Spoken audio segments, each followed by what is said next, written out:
STAD, Part 2. Steps or phases of STAD. Advantages and disadvantage of STAD. Now we will discuss various steps or phases of STAD strategy. Different researchers have given different steps or phases of STAD. For the ease of understanding, we have divided various steps into 3 phases. These 3 phases are preparation phase, implementation phase, and evaluation phase. Let us see what to do in the first phase, preparation phase. Orientation of students toward the process of STAD is the first task to be done before implementing this strategy. The learning material which need to be prepared includes lesson plans by the teacher, reading material, worksheets, quizzes, answer sheets, rules to conduct the sessions.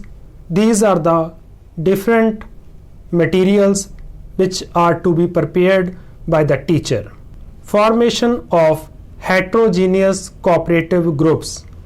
The next is deciding the team rules for smooth work in STAD strategy. The next important task in preparation phase is setting the initial or base score. This base score can be decided on any 2-3 quizzes taken by the students before the actual session. Seating arrangement for students is another task at this preparation phase. Teacher has to do a proper seating arrangement where teams can sit together and discuss the important components with each other. The next step at preparation phase is team building, because unless or until the students are not familiar with the team building skills or social skills, we cannot get a proper result from these strategies. After the preparation phase, we enter into the next phase, which is implementation phase. Whatever we have planned is to be implemented in this phase. This phase starts with informing about objectives of the lesson, making link with previous learning and motivating them. Then comes the presentation by the teacher. After the presentation of the teacher, students are working in teams on learning material and worksheets given by the teacher. Content mastery is ensured through peer tutoring. No one will stop learning unless or until his teammates are master of the content. Another important aspect in implementation phase is resolving the conflicts.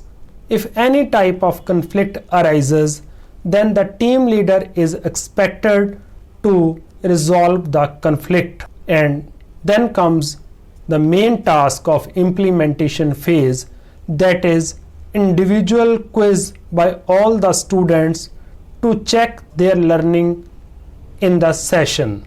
At this stage, no student is allowed to help each other. The students are required to attempt quiz individually. After the implementation phase, we are entering into the third and important phase of STAD strategy, which is evaluation phase. In this phase, teacher evaluates the quizzes attempt by the students. He calculates the individual scores on the basis of improvement in base score of each student. On the basis of improvement scores of the student, teacher calculate the team scores. On the basis of team scores, the teacher gives the recognition. He gives grades, recognition through newsletters, bulletin boards, or other suitable modes to motivate teams and the team members. So these were the 3 phases related to STAD strategy. First one was preparation, second one was implementation, and third one was evaluation phase. In 3 phases, various tasks are listed which can be called as a steps of STAD strategy. We have tried to adapt these steps for the ease of understanding. After the phases of STAD strategy, now we come to the advantages of STAD strategy. It improves self-confidence of students. It develops interpersonal relationships among group members. More understanding and achievement of content is ensured by working in teams in the STAD strategy. More resources in group as compared to individual for creative problem solving. We always say that 2 heads are better than 1. So we are implementing this in the strategy where the team members are sharing their resources, team members are sharing their ideas, so group work is flourishing in the form of teamwork. The reward and recognition in STAD strategy, which we have discussed in the evaluation phase, motivate the students to work together and achieve more scores. Another beautiful learning or advantage of STAD is students learn tutoring. When they help their teammates in team work or in a group work, they do tutoring to their classmates, their team members. So in this way, they learn the art of tutoring. Working in teams encourage the students to help each other. We need these skills, cooperation in the 21st century badly, as everything has some positive and some negative points or disadvantages. Different researchers has quoted few disadvantages of STAD. Most of these disadvantages are due to the lack of planning or the limitation of the system where STAD is applied. So let us discuss few disadvantages of STAD. The first one is domination in groups. Sometime in teams, few students dominate the discussion. Another one is group pressure. Sometime some decision comes under the group pressure. The next one is problem in conflict resolution. If timely conflict are not resolved, then it create problem in STAD. Another disadvantage is quoted, which is related to time. It is said that STAD strategy is time consuming.